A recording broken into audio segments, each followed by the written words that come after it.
It is still Sunday. I'm feeling in the mood, and it's quiet and it's still daylight, which is nice because the print is smaller than I had intended it to be.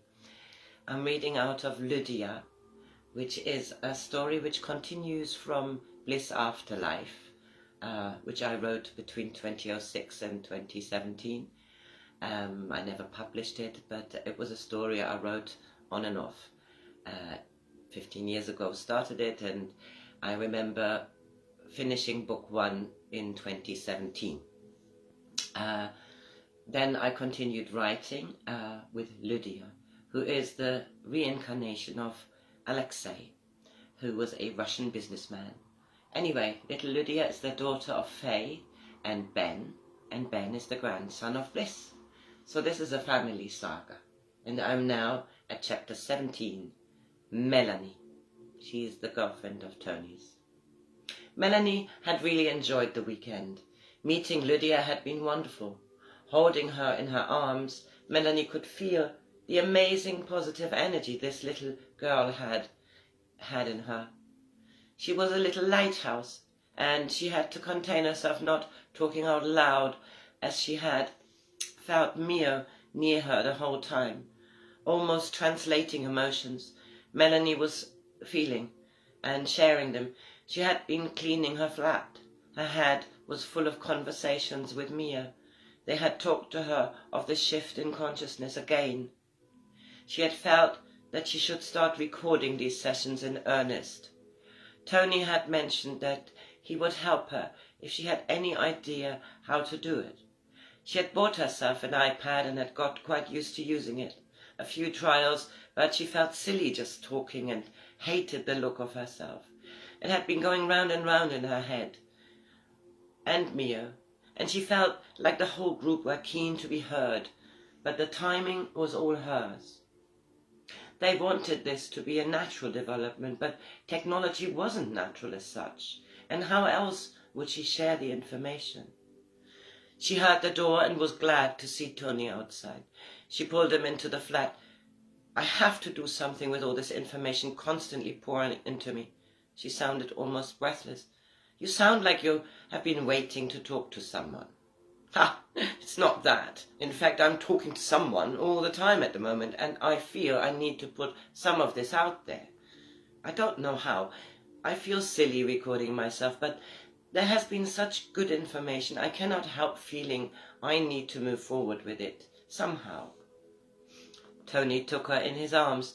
He had also been thinking about Meo and the information whenever Meo was around, when he was with Melanie, or even when they were just talking about their childhoods, their losses and their feelings. He always felt a wisdom beyond Melanie's years, and in a way he was glad that it was clearly often Meo talking, as he did not want to feel out of touch with his Melanie.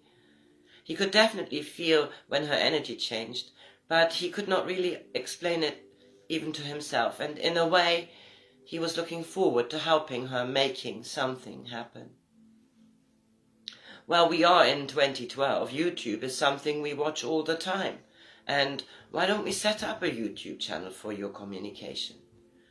It doesn't cost anything, and we can just try it out at first. Maybe you just talk, introduce yourself, and then let Meo talk. I shall be recording, and I can ask Ben regarding editing the video and such things, if we even need to do that. But he's quite a whiz with a computer, and I'm sure he can help. He already did his own blog, which got quite a lot of subscribers now. It actually got him some work since he's been back here, and that happened because he was doing that. Maybe something will come of it. I find the things Meo says fascinating, and because I know you so well by now, I feel the change, and I feel the words differently. You know what I mean? I'm just an ordinary bloke. Why would others not benefit from this? Isn't that why Meo or this group have appeared? When we spoke about this last week, Meo said that there has been an asking by so many people for help. This is now here, like Meo said. They are not the only ones transmitting wisdom. wisdom. There are now private television channels which concentrate on ancient hidden knowledge and the ethereal, and there are scientific explanations of much of what's being felt already. I listened this morning to a scientist who talked about the field, which is consciousness, and we access it through our vibrations. He was saying that you have to become a vibrational match to the qualities that you seek, when he was asked about this field in terms of relationships. Honestly, I was blown away with the scientific approach. And I had to think of my dad the whole time he was talking, because I think he would accept the science. You know, he's struggling a bit with Meo. Tony took Melanie into his arms. She was so slender and smelt warm and beautiful. I think most are struggling with this. I'm also living here and now, you know. I have learned to keep all this to myself, unless I can feel that the person is receptive. I remember being called standoffish and arrogant in the past, and really, only since we've been together and your family has been so kind and understanding, did I start feeling like my true self again. Your dad likes me. I can feel that, and I'm not in the least bit annoyed or worried about his doubts. As long as I can just be myself, he must be himself. And he is, after all, the result of all his experiences, as we all are. Melanie sat down. She wanted to let Meo speak, because in a way this concerned her, and she wanted to let Meo explain this to Tony.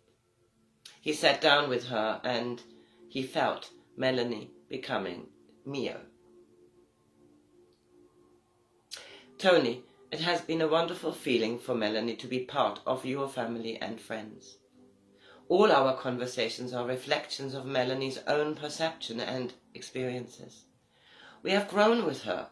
We are a gentle force, because we know that a shift is happening, and we want to ease the transition for everybody we can reach. Humanity has to do the work themselves ultimately. Your father represents a particular energy, which was very important for a long time. He's intelligent and well-read, and he entered this incarnation with the resolve to stay away from ethereal and metaphysical matters. In a previous incarnation, he was a monk and suffered for his beliefs. His intentions here are to experience a 3D reality, that what he considers real. You know the arguments he has with your mother. He considers himself an atheist, or at least not religious. Conversations with your grandmother have lifted a veil your father tries to keep. He loves you, and he loves you being happy. His usual belief in his reality are being tested. It is love that is the strongest energy.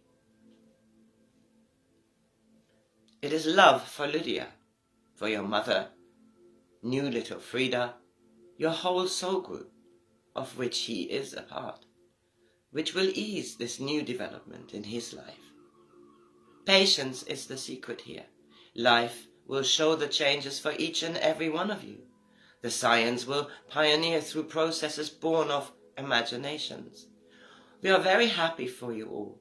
We appreciate the help you are giving Melanie, emotionally and technologically. Melanie smiled when she came back, as she had felt this transmission and was happy to be waking in Tony's arms. I heard that last bit. Yes, thank you for being here for me. Melanie snuggled into his embrace. I recorded it on my phone. Tony smiled. He was glad he acted so quickly. Did you? Oh, great. Let's listen to it, please. I only get a vague gist of what I speak about. They settled back to listen. Melanie's voice was clear and detached. She always found it odd to listen to herself. Somehow it sounded okay here. She settled back to listen to Meo. Was this helpful? It had just finished, and she was wondering. She felt nothing but kind emotions towards Chris, and she was glad to have an explanation of some kind from Meo. Yes, Tony, it was. I doubt that I shall tell him, though. I feel that Meo is saying this what Mio is saying is that we should go on being in touch with ourselves and our emotions. My dad knows how to love. Tony smiled, because he had always been glad when he saw his parents embracing or laughed together, and generally they got on well. He always knew his father adored his mother, despite the odd door slamming, and he remembered once his mother chucking a whole dinner into the bin during an argument when he was 7 or so. But generally it was verbal sparring matches he witnessed since he was little, and never any violence. In fact, he remembered arguments with his grandma, grandpa and parents, but they usually ended in laughter. As a child he had to argue his own case. His parents somehow always listened, and for his mother it was always okay to show emotions. I'm glad for my Grandma Bliss. She had a way with words, and I feel like that with Meo. Yes, it was helpful. My dad is who he is, and I remember my other granddad as being quite strict. I was small when he died. I don't think they had much of a relationship, much lecturing, I seem to remember he told me. Anyhow, I think my mother was the one who made him feel loved, and I know he loves her. And I know he loves me. I'm so glad my mum got little Frida. It's time my dad gets in touch with his animal side. They were both laughing. I think Faye's parents are arriving tomorrow. Shall we go and see them all on the weekend? I love getting together with everybody, and I'm missing Lydia. Melanie was smiling. She had just learned about reflexology for babies and was keen to try it out. Faye sure would know about this already, she thought, but it would be lovely to talk about it with her. Yes, I give Ben a ring. We're so lucky to have that space with a refuge not full and so on. There's no worry about sleeping. Although we'll probably all meet at Susan's house first. I check, and it's time I get going. Both got up to get ready. Melanie had a shift starting in an hour, and Tony had promised his mother to pop in for a chat. So this was chapter... Oh, let me continue. That was chapter 16. Chapter 17. Holly.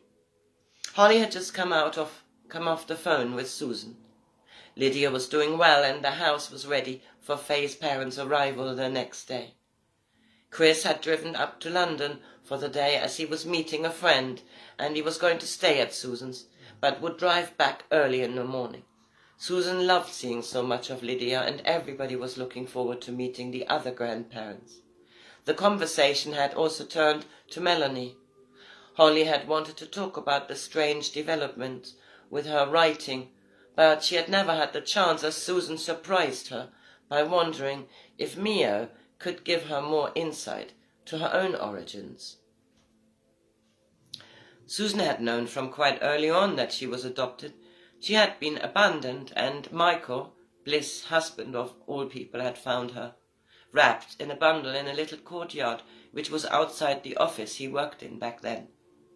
Bliss had dropped him, but for some reason had not driven off, but had parked to get them a sandwich, which they were going to have on a bench together. Michael often had his sandwich and tea there before work. Bliss had just found out she was pregnant, and they decided to both sit there before their day started in earnest. Little Susan was lying on a bench. The bench Michael used to sit on. Michael remembered that he could not believe his eyes. He was looking for a pram, a mother, a father, anyone who had this little bundle left here. Who did she belong to? He picked her up, and she looked up at him. Not more than a few days old, he thought. He had to sit down as he felt incredibly emotional, and when Bliss turned up with a picnic, she found him cradling the baby, talking quietly to her. She had looked around, called the police. A lot of paperwork, but both he and Bliss knew immediately that this baby was truly abandoned.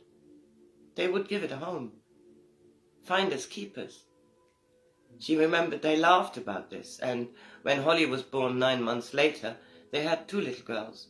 She seemed to have always had 2 of them. Susan never investigated or questioned really who her parents had been, and for Holly it had been like a story. They had told her, but it had not been repeated many times. Susan seemed to have lived her life happily without knowing exactly.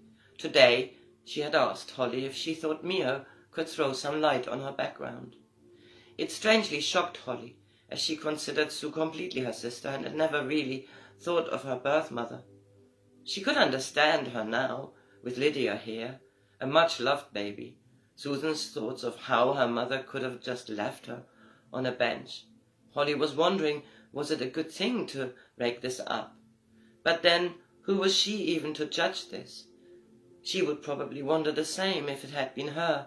Anyone could have found this little one. It did not bear thinking about. She heard her son whistle and opened the door. It was so good to see him, and they hugged. Melanie's off to her shift, and she felt the need for a chat with my mother, and I felt the need for a chat with my mother. Tony could smell something nice in the kitchen and walked ahead. He knew she had been expecting him. "How have you been, Mum? Did Dad go off to London?" "Yes, he left early, having lunch with Peter, and will then go on to Susan's. They are all excited about Faye's parents coming. Not sure if your dad will see them, but he's back tomorrow early." "Hello, Frida. Oh my God, Mum, she's cute. Are you going for long walks along the beach?" He laughed, as he knew his mum had often envied the dog walkers before she had her own. "Yes, I have been out already with her. Dogs do keep you to a healthy routine. She's lovely to have around when I'm writing and makes sure I don't get too bogged down. How is Melanie? Apart from Lydia, she is the most talked about at the moment." Holly laughed. Tony rolled his eyes. "Yes, we were talking about Dad. I think he's grappling with it all a bit." "You don't know the half of it." Holly was smiling to herself. It was all a bit bizarre. "What do you mean?" "Well, I have been writing this book, you know." Tony nodded. He knew his mum was writing, but actually had never really known what about. She was working much from home, and he had often seen her busy over her laptop. "I know, darling, you have no idea what it's all about, or even if it's a one long story." She smiled. Tony had always been fiercely independent and had had his own life for a long time. "It's one story. Not so long ago I started to get back into it. But to cut a long story short, it's science fiction." Tony couldn't help laugh out loud. "Does Dad know?" Tony liked that genre and had read the greats like Julian May, Asimov, Heinlein and the likes through his late teens. He knew his mum and him were on a like mind about it. They both loved Star Trek, and when he was young they used to watch it together, his dad reading the paper. Holly giggled. "He does now. I can't say I'm sorry. It's nice that he has an idea now. I know he was annoyed that I was a bit precious about it. I did not really want him to mock me, but he saw the manuscript a little while ago when I was out with Frida, and he started reading it." "And? What's it about, Mum? Now I'm curious." "Well, it's about visitors from another galaxy who come to Earth, 100 of Atlantos beings. But they're not physical any longer, and they can enter anyone here on Earth and be them. However, their directive is to contact only children of 7 or thereabouts as intermediaries. They experience life in a physical body here through this." "What, like possession?" Tony sat down. This sounded interesting. "No. They love Earth. They have been watching us, for want of a better word, and they felt we have lost much joy here, and we were not treating our planet well. So they visit children, starting with Magda, who lives in a foster home. She had a challenging childhood, but unbeknownst to her, it was often Primo from Atlantos who took over her body in difficult times, whilst she was out of her body in a safe place, mentally." Holly laughs. This did sound completely weird when she summarized it. "And then?" "Magda is in this foster home, and her best friend Betty is occupied by her visitor, Primo, a little while after Magda arrived there, when she was 7 years old. Betty, or Primo, explains to Magda that our planet is beautiful and that many here have lost the joy of being alive inside a body. That it is time to recognize that we are spirit, and through a visit, say one day or so, the individual comes back to themselves with a vigor and zest for life. They consider Gaia, our planet Earth, a living entity, and although they are not allowed to change things, they work with children as they have a way to understand knowledge, often lost once adult. However, through a child, any adult can request a visit. Magda's foster mother, Nancy, was the first adult who was visited by Primo, and it made her the biggest advocate for the development. As a foster mother, she saw much grief. Letting Primo experience her day made Nancy awaken in a much better mood. Time had moved on, and now we are at a stage where it feels like a new Earth. Anyway, I've been writing on and off for so many years, and then I sort of left it aside until not so long ago when I reread the whole lot almost, and there is an uncanny synchronicity with you introducing Melanie to us last year.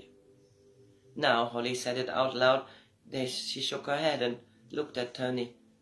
Gosh, can I read it? Darling, you'll never find the time, and I feel it's not ready. I'm much further on now in the story. Magda has grown up, Primo and her can merge at will, and all 100 of the entities have continued to change this world, and it is working. In the present time of my story, this world is called Gaia Nova for some, but there are still people who are completely out of that. They do not mix with any children who had visitors, and their own are guarded not to get involved. There are new schools, and work-life balance has changed much, as the Atlantos just love life, and they are very clever in getting us considering our planet as part of us, or we part of her. Wow! How much did Dad read, and what did he say? Tony felt this was really funny, on the one side, but somehow weird, as their whole family suddenly seemed to get this unearthly insight. No wonder his dad was struggling. He himself had to think about this. Not much, but enough to be intrigued. We made a deal that he can read it, but not judge or criticize. I'm not at all sure this is good writing. Also, I just spoke to your Auntie Sue, and it seems she would love to ask Melanie about her background. Tony stared at her, mouth open. He had completely forgotten that his aunt was adopted. He was told when he was really little, but it never meant anything because she had always been Mum's sister. What? I remember the story of a granddad finding this present for him on a park bench. Is that actually true? Holly laughed. Well, maybe it's time we found out. Yes, she was on a park bench, all alone. Your granddad called it his bench, because he sat there most mornings with a sandwich before work. Yes, I remember. And then Ormy came, and they decided to take her home. Holly was now laughing. Yeah, that's the sort of way we like to remember it. She was not even around when Susan arrived, but it had become an anecdote. That is so sweet. Well, she was basically abandoned, no sign of anything, a plain blanket, a little hat, and that was it. I don't know, maybe because my parents were so quick in deciding to have her, the paperwork was easier. Nowadays it seems so difficult to adopt. I mean, they provided a solution. Social services must have been involved, but I really don't remember it being talked about. And I was a bit surprised when Sue said she wanted to know more. I guess before meeting Meo, she had not really considered the possibility that she might actually find out more. I don't know if Meo would know such things anyway. We are still getting to know Melanie. Holly looked smiling at her son. Yes, we are so good together, Mum. We have a lot of fun, and she's so happy to meet with you and my family. In fact, Meo was talking about Dad today. Holly raised her eyebrows. Really? What is Meo saying about Dad? Tony had to laugh, but he took his mobile out and put his phone on the table. You want to hear it from the horse's mouth? He couldn't help laughing because although he could have vaguely recounted details of the information, this was so much more fun. Oh yes, let's have a tea and sit down. I want to have some peace and quiet for that. She got up to turn the radio down and waited for the kettle to boil. Tony found the recording and they sat down to listen to Meo. That is so interesting. You know, when I just listen like this, it does not sound like Melanie. Great that you recorded it. Does Meo talk a lot? Holly did find it all fascinating. She had imaginary conversation with her mum sometimes, and she suddenly thought, what if this was actually going on? It always made her feel better, and having Meo speak, Melanie was doing a wonderful, selfless thing, really. How much choice does she have in this matter? You mean, do they just come and possess her? Holly, he was laughing. You have a thing about possession, dear. Holly was laughing with him. I know. Yes, she has complete choice. She was saying there were times in her teenage years when she banished them or did not open up to them as I understand it now. They only come when asked, really. But because Melanie now understands that she signed up for this whole experience with the time we live in, that she is allowing it, and there seems to be a lot of information. So today we decided to record them, set up a YouTube channel and let them talk. Maybe answer questions or whatever comes. We've not worked it out yet. I shall have a chat with Ben. We want to go and see them on the weekend. Ben said it was all right and he would speak to Susan. This is my dog here. He would speak to Susan. Gosh, prepare Melanie a bit. I don't think she knows about Susan. No, it has not come up when we are together. Sometimes Mel will just say that she is letting Meo speak. Not often. We are still getting to know each other. There are more important things. He was laughing with his mum. He was glad he could be so open with her. How lovely. You will see Lydia. I might persuade your dad to drive up on Sunday. Okay, I stop this here. My dog.